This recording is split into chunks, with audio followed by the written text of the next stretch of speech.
लोग हमें defence aspirants बोलते हैं। इस भीड़ भाड़ की दुनिया में जहां हर एक नौजवान नौकरी की तलाश में है, वहां हम अपने दिल में देश सेवा का जज्बा लेके घूमते हैं। हर रात हमारे सपने ना में बस एक ही चीज आ रही होती है कि उस अंतिम पग को कब क्रॉस करेंगे, कब वो दिन आएगा जिस दिन हमारे पेरेंट्स हमारे कंधों पे सितारे लगा रहे होंगे। ऐसा नहीं है ये मोटिवेशन अचानक से हमारे अंदर आ गया।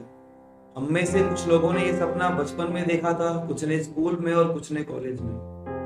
26 जनवरी की नेशनल पे आने वाली परेड से लेके वॉर हीरोज की स्टोरी तक, लक्ष्य मूवी के ऋतिक रोशन ने इन सारे लोगों ने हमें हमेशा मोटिवेट किया है। बस एक सपना, उस यूनिफॉर्म को पहनने का। जब चेस्ट पे तिरंगा आता है, उस गर्व को महसूस करने का। जिस देश की मिट्टी का सेवा करने का जज्बा है, उसकी जिम्मेदारियों को महसूस करने का। बस यही सपना पूरा करने की जिद में हम अपना घर छोड़ के अलग अलग शहरों में आ गए।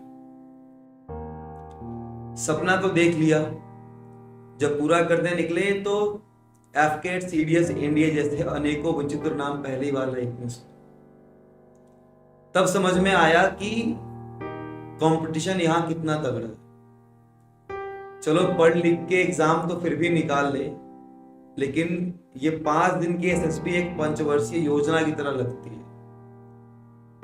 जिनका हो रहा है उनका एक बार में क्लियर हो रहा है, और अगर नहीं हो रहा तो 10-12 अटेम्प्ट में भी नहीं हो रहा। ये सब देखते हुए तैयारी में तो हम लग गए हैं। हम वही हैं जिसने कभी इलाहाबाद एसएसबी में अपने दोस्तों को पहले दिन ही बाहर होते हुए देखा, और कभी कभी उन्हीं के साथ खुद भी बाहर हुए। हम वही हैं जिन्होंने 5वें दिन अपने ही करीबी दोस्तों को रिकमेंड होते हुए देखा। कहना आसान है कि यार तुम स्क्रीन आउट हो गए, तुम कॉन्फिडेंस आउट हो गए, लेकिन जब घर से माँ एक बैग पैक करके देती है और वो जब बिना खुले वापस आता है तो दुख तो होता है। दुख इस बात का नहीं कि रिजेक्ट हो गए, दुख इस बात का कि जिन पेरेंट्स की आंखों में इतनी उम्मीदें हैं, अब कहीं ना कहीं उनकी आंखों में निराशा दिखती है। हमें दिखता है उनकी आंखों में, बट फिर भी उनकी जुबान ये कहती है कि बेटा अगले अटेम्प्ट में पक्का हो जाए। पर इस एग्जाम और एसएसबी के चक्कर में जब कुछ टाइम निकल जाता है और पीछे मुड़ के देखते हैं तो लाइफ में डिफेंस के अलावा कुछ नजर ही नहीं आता। लक्ष्य मूवी के ऋतिक रोशन की तरह हमें भी यही लगा था कि एक छोटा सा एग्जाम होता है, एक छोटा सा इंटरव्यू, उससे लेकर तो हम हो ही जाएंगे। जब एग्जाम की प्रिपरेशन की बारी आई तो रात रात भर उन एनसीईआरटीज को रटा है एक वो सीडीएस एग्जाम के लिए। वो लक्ष्मीकांत की बुक तो कौन ही भूल सकता है। भारत का संविधान अपने दिमाग में बसा लिया। रात को सपने में मानचित्र दिखाई देते हैं कि कौन सा पर्वत कहाँ पे है और कौन सी नदी कहाँ कहाँ से होके बहती है। सारी चीजों से कटते हुए जब अपना इस एग्जाम पे निछावर कर देते हैं, और उसके बाद जब पहले दिन ही रिजेक्शन मिलता है तो दुख होता है। पर एक डिफेंस एस्पिरेंट की हिम्मत है कि अगले अटेम्प्ट के लिए हम फिर से रेडी हो जाते। बात ऐसी भी है ना कि जब हमें अलग कर दिया गया डिफेंस एस्पिरेंट कह के, तो एक रिस्पॉन्सिबिलिटी भी हमारे कंधे पे आ गई। आजकल लोग कहते हैं कि अगर रोड पे कोई अच्छा काम हो रहा है तो या तो कोई फौज का बंदा होगा या कोई एसएसबी का एस्पिरेंट होगा। कुछ हमारे हम उम्र के भी थे जो अलग एग्जाम्स में थे और कहीं ना कहीं आज जॉब के अंदर है। हमें देखते हैं तो हंसते हैं और एक सरकाज़म में पूछते हैं कि यार अभी तक एसएसबी नहीं हुआ। अब उनको कौन समझाए कि अगर एग्जाम दे दे के जो यूनिफॉर्म का जज्बा दिल में है उसकी कमी तो शायद ही कोई और जॉब पूरी कर पाती।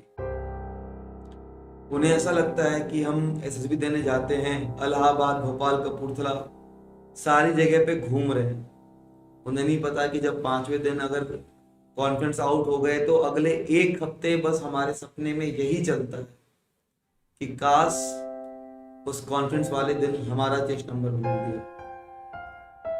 ऐसा नहीं है, लोग कहते हैं कि रिकमेंड होके लोगों के आंसू क्यों आते हैं। मुझे लगता है कि आंसू उन्हीं के आते हैं जिन्होंने इस जर्नी में बहुत सारे रिजेक्शन देख लिए होते हैं।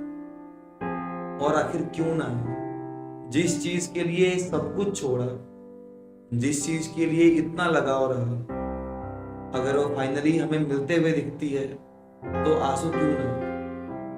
ऐसा नहीं है कि जो सेलेक्ट होते हैं ना बस वही रो रहे, वो चेस्ट नंबर कॉल करने वाली फील्ड को लेके सेम चीज को इमेजिन करके हम में से बहुत सारे हैं जो अपने हर सपने में रोए।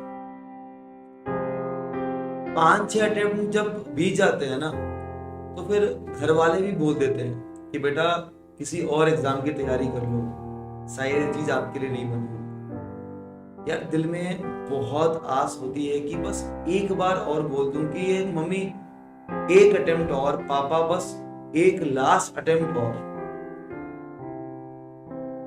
खुद को समझाने की एक होड़ भी होती है और खुद को प्रूव करने की एक जिद भी होती है कि बस एक बार और चला जाऊं तो शायद मैं उस मंजिल को पा लूं। क्योंकि मुझे पता है कि जिस सपने को इतनी रातों तक देखा है, जब सारे लोग घूम फिर के पार्टी कर रहे थे, तब हमने उस जुनून को महसूस किया है।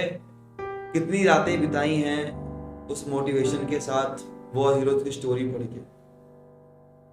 कौन समझाएगा उन्हें कि अगर कहीं जॉब ले भी लूं, जो दिल में इज्जत फौज के लिए है, वो कभी कोई और जॉब पूरी नहीं कर पाए, ना मैं कभी खुश रहे।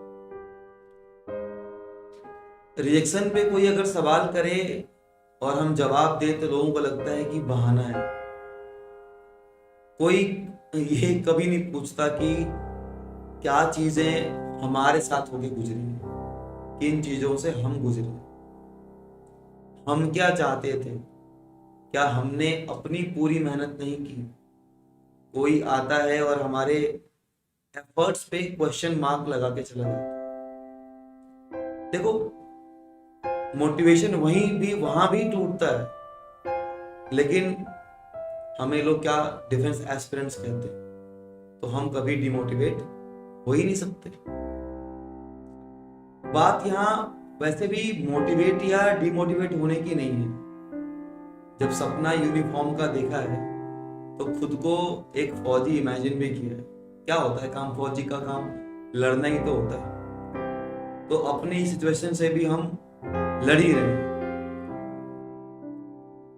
सभी कहते हैं कि एसएसबी में जाके 15 OLQs के ऊपर बातचीत होती है। मुझे नहीं पता कि हमारे अंदर उन 15 में से कितने OLQs हैं, बट इतना जरूर सीख लिया कि एसएसबी ने एक लाइफ जीने का तरीका जरूर सीखा।